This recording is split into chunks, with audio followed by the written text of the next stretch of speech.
PV. Anwar തന്റെ സമ്മേളന പരമ്പരകൾ തുടരുകയാണ്. ആദ്യം നിലമ്പൂർ നടത്തി, കോഴിക്കോടായി, ഇനി മറ്റിടങ്ങളിലേക്ക് താൻ വ്യാപിപ്പിക്കും, കേരളം മുഴുവൻ താൻ മൈക്ക് വെച്ച് പ്രസംഗിക്കും എന്നാണ് അൻവർ പറയുന്നത്. അൻവറിനെ കേൾക്കാൻ ഒരുപാട് പേർ വന്നിട്ടുണ്ട്. അവരൊക്കെ അൻവറിനെ പിന്തുണയ്ക്കുന്നവരാണ് എന്നും നമുക്ക് പറയാൻ പറ്റില്ല. അൻവർ പറയുന്നത് കേൾക്കാൻ ഒരുപക്ഷെ അൻവറെ പിന്തുണയ്ക്കുന്നവരുണ്ടാവാം, CPM-കാരുണ്ടാവാം, മറ്റ് രാഷ്ട്രീയ പാർട്ടിക്കാരുണ്ടാവാം, അൻവർ എന്താ പറയുന്നതെന്ന് കേൾക്കാൻ താല്പര്യമുള്ളവരുണ്ടാവാം, അൻവറിനെ എതിർക്കുന്നവരും ഉണ്ടാവാം. എന്തായാലും അൻവറിനെ കേൾക്കാൻ ആളുണ്ട് എന്നത് ഒരു സത്യമാണ്. എന്തുകൊണ്ടാണ് സംഭവിക്കുന്നത്?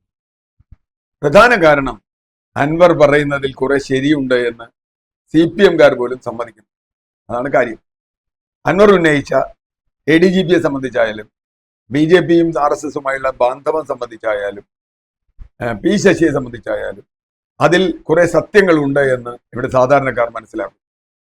രണ്ടാമതായി, അതിനെപ്പറ്റി നടക്കുന്ന അന്വേഷണം ഒരു നിലയ്ക്കും സത്യം കണ്ടെത്താൻ ഉതകുന്നതല്ല എന്ന അൻവറിന്റെ വാദം ഏതാണ്ട് എല്ലാവരും സമ്മതിക്കുന്നു. കാരണം ADGP-ക്കെതിരായ വിജിലൻസ് അന്വേഷണം ഇതുവരെ എവിടെ എത്തിയില്ല, തുടങ്ങിയിട്ട് പോലുമില്ല. ADGP-ക്കെതിരായ വിജിലൻസ് അന്വേഷണത്തിന് അധികം ചർച്ചയൊന്നും ആവശ്യമില്ല. അൻവർ പറഞ്ഞ വളരെ ലളിതമായൊരു കാര്യം, അദ്ദേഹം ഒരു ഭൂമി വാങ്ങുന്നു, 30 ലക്ഷം രൂപയ്ക്ക് ഒരു ഭൂമി വാങ്ങുന്നു, 10 ദിവസത്തിനകം 60 ലക്ഷം രൂപയ്ക്ക് വിൽക്കുന്നു. വിൽക്കുന്നതിലും വാങ്ങുന്നതിലും ഒന്നും തെറ്റില്ല. പക്ഷേ ഇത് മുഴുവൻ റെഡി ക്യാഷ് ആണ് എന്നാണ് രേഖപ്പെടുത്തിയിട്ടുള്ളത്. ആധാരത്തിൽ രേഖപ്പെടുത്തണം, പണമായിട്ടാണോ നിങ്ങൾ ഇതായിട്ടാണോ. 20 ലക്ഷം രൂപ 30 ലക്ഷം രൂപ എങ്ങനെയാണ് ADGP ക്യാഷായി കൊടുത്ത് സ്ഥലം വാങ്ങുന്നത്? ഇതിൽ തന്നെ ഒരു വലിയ നിയമലംഘനമുണ്ട്. അത് കഴിഞ്ഞാൽ 30 ലക്ഷം കൊടുത്ത് 60 ലക്ഷം ത്തിന് വിൽക്കുന്നു. അപ്പൊ കിട്ടുന്ന 30 ലക്ഷം യഥാർത്ഥത്തിൽ ടാക്സബിൾ ആയ ഇൻകമാണ് യഥാർത്ഥത്തിൽ. കാരണം ഇത് ചെക്ക് വഴിയെ വാങ്ങാൻ പാടും, ബാങ്ക് വഴിയെ വാങ്ങാൻ പാടും. ഇതൊന്നും ബാങ്ക് വഴിയല്ല നടത്തിയിട്ടുള്ളത്. അതെങ്ങനെ നടത്തി കൊടുത്തു? രജിസ്ട്രാർ എന്ന ചോദ്യം വേറെ ഉണ്ട് കേട്ടോ. രജിസ്ട്രാർക്ക് അങ്ങനെ ചെയ്തു കൊടുക്കാമോ, സബ് രജിസ്ട്രാർ ചെയ്തു കൊടുക്കാമോ എന്നുള്ള ചോദ്യമുണ്ട്. ഈ രേഖ വളരെ കൃത്യമായും ADGP-യെ പോലെ കേരളത്തിന്റെ ക്രമസമാധാന നില പാലിക്കാൻ ഉത്തരവാദപ്പെട്ട ഏറ്റവും പ്രധാനപ്പെട്ട ഉദ്യോഗസ്ഥൻ ഇവിടെ ചെയ്തതാണ് എന്ന് അൻവർ പറയുന്നു. ആ രേഖ സത്യമാണെങ്കിൽ ADGP-ക്കെതിരെ നടപടിയെടുക്കാൻ ഒരു മിനിറ്റ് പോലും വേണ്ട ADGP നടപടി.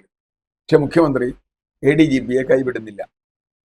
മാത്രമല്ല, നേരത്തെ നമ്മൾ പലവട്ടം സൂചിപ്പിച്ചതുപോലെ RSS-ഉമായുള്ള ADGP-യുടെ ബന്ധം മുഖ്യമന്ത്രിക്ക് ഒരിക്കലും ഒരു വിഷയമേ ആകുന്നില്ല. അങ്ങനെ വരുമ്പോൾ അൻവറിന് ജനപ്രീതി കൂടും.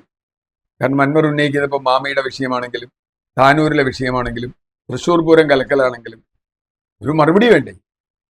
അൻവർ ആരോ ആവട്ടെ, അൻവർ കൊള്ളക്കാരനോ കള്ളക്കടത്തുകാരനോ ആരോ ആവട്ടെ, നിയമലംഘകനോ ഒക്കെ ആവട്ടെ. മാത്രമല്ല, ഏറ്റവും ഒടുവിൽ വർഷങ്ങളായി ഹൈക്കോടതി വിധിച്ചിട്ട് പൊളിക്കാതിരുന്ന തടയണ പൊളിക്കാൻ ഇപ്പൊ പഞ്ചായത്ത് മുൻകൈ എടുത്തിരിക്കുന്നു എന്ന വിചിത്രമായ സംഗതിയാണ്. ഈ പഞ്ചായത്തിനോട് ഇത് പൊളിക്കാൻ ആവശ്യപ്പെട്ട് ഞാൻ അവിടെ പോയി പ്രകടനം നടത്തിയിട്ടുള്ള, സമരം നടത്തിയിട്ടുള്ള, അന്ന് പഞ്ചായത്ത് കേട്ടതായേ ഭാവിച്ചില്ല. ഇപ്പോൾ പൊളിക്കോ എന്ന് എനിക്കിപ്പോഴും അറിയില്ല. അതോ അത് ബാർഗെയിനിങ് ആണോ എന്നറിയില്ല. പക്ഷേ ഇപ്പോൾ മാത്രം 3 കൊല്ലം മുമ്പ് നിയമവിരുദ്ധമെന്ന് വിധിച്ച ഒരു സംഗതി ഇപ്പോൾ പൊളിക്കാൻ പഞ്ചായത്ത് തീരുമാനിക്കുന്നു. കാരണം പഞ്ചായത്ത് ഭരിക്കുന്നത് ഇടതുപക്ഷമാണ്. അപ്പൊ സ്വാഭാവികമായും കേൾക്കുന്ന ഒരാളെ സംബന്ധിച്ചിടത്തോളം അൻവർ ചെയ്യുന്നത് ശരിയാണെന്നേ വരുള്ളൂ. ഇതുവരെ അൻവറെ സംരക്ഷിച്ചിരുന്ന ആളുകൾ പെട്ടെന്നൊരു സുപ്രഭാതത്തിൽ മുഖ്യമന്ത്രിക്കെതിരാവുമ്പോൾ ഉടനെ തന്നെ അൻവറിനെതിരെ എടുത്തു ചാടുന്നു. ഞാൻ പറഞ്ഞു വന്നത്, അൻവറിന് എന്തുകൊണ്ട് ജനപ്രീതി കൂടുന്നു എന്നതിന് ഒരു കാരണം CPM തന്നെയാണ്. CPM അൻവറിന് കൊടുക്കുന്ന മറുപടികൾ പാർട്ടിയെ തകർക്കാനാണ്.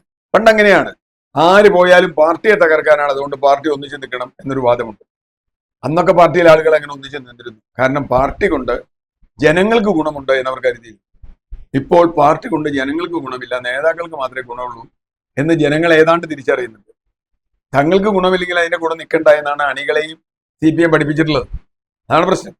അടിമുടി അഴിമതിയിൽ മുങ്ങിക്കഴിഞ്ഞപ്പോൾ ആ അർത്ഥത്തിൽ അൻവർ ശരിയാണ് എന്ന് ഒരു സംശയമെങ്കിലും സാധാരണ പാർട്ടി സഖാക്കളുടെ ഉള്ളിൽ ഉണ്ടായിട്ടുണ്ട്, സാധാരണ ജനങ്ങളുടെ ഉള്ളിൽ ഉണ്ടായിട്ടുണ്ട്.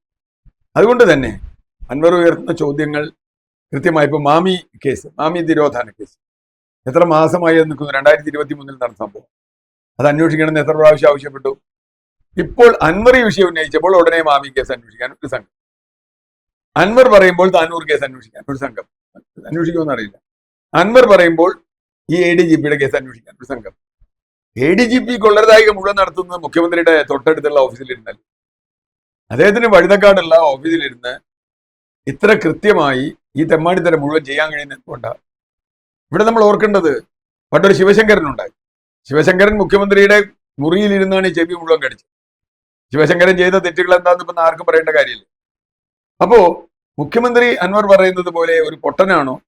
അദ്ദേഹത്തിനൊന്നും മനസ്സിലാവുന്നില്ലേ? അതോ അദ്ദേഹം തന്നെ ഇതിൽ പ്രതിയാണോ? അദ്ദേഹം തീരുമാനിച്ചനുസരിച്ചാണോ നടക്കുന്നത്? ഈ ചോദ്യങ്ങളാണ് മുമ്പിലുള്ളത്.